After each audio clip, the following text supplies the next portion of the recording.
we're all huge Carl Palmer fans, and have been inspired by Carl's work for our entire lives. I know I can speak for myself. So I'm going to make this story as short as I possibly can, but I think it's relevant. I started a foundation called Frangioni Foundation.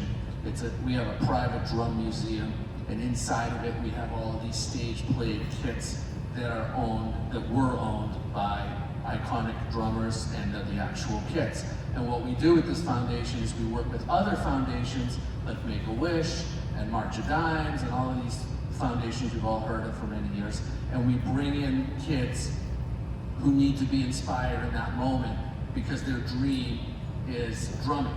And so, for instance, we would bring in a child and they could see one of Carl's kits, and Carl could visit the museum and he could interact with the child, and all of this would be on behalf of the foundation to give back to people who are in need and who, in that moment, the inspiration we provide is life-changing for them, for their family, for everybody involved. So it's really significant what we've been able to do.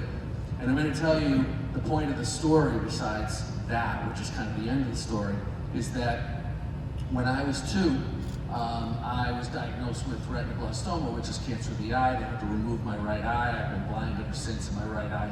And it was very traumatic, and my childhood was really, really tough. We didn't have a lot of money, blah, blah, blah. And the thing that inspired me was the drums. And the person that inspired me on the drums is and was Carl Palmer, right? And when I was 8 years old, anybody know this record? So I saw the back of that record and I listened to the record, and the combination of the sound of the drumming, the virtuosity of the playing, and the visual of the kit literally changed my life. And my passion became wanting to be a professional in music, wanting to be in drumming, and wanting that drum kit, right? So what a combination of passion, especially for a kid from Boston who, really came from virtually nothing.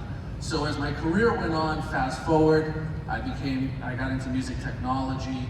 I did not pursue being a professional drummer throughout my life. I went what they call the other side of the glass.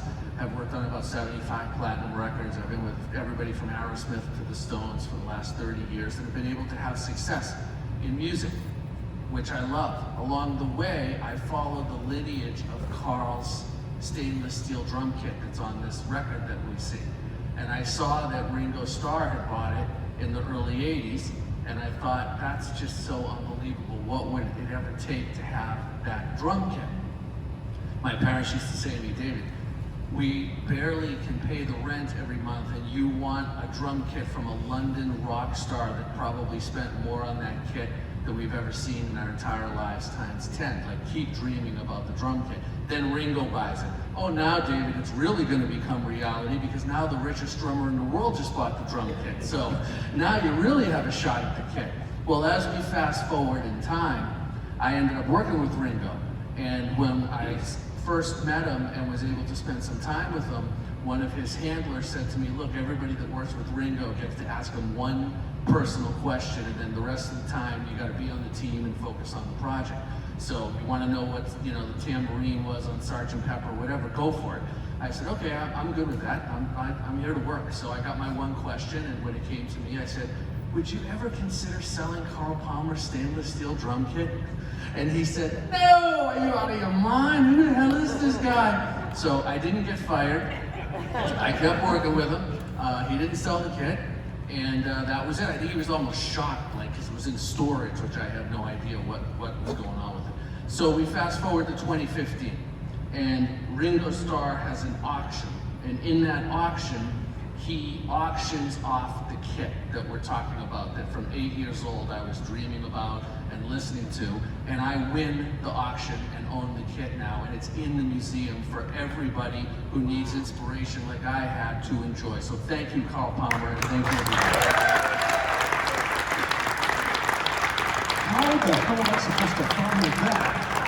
Come on, Ron, you can do it. Paradiddles and Ranacues.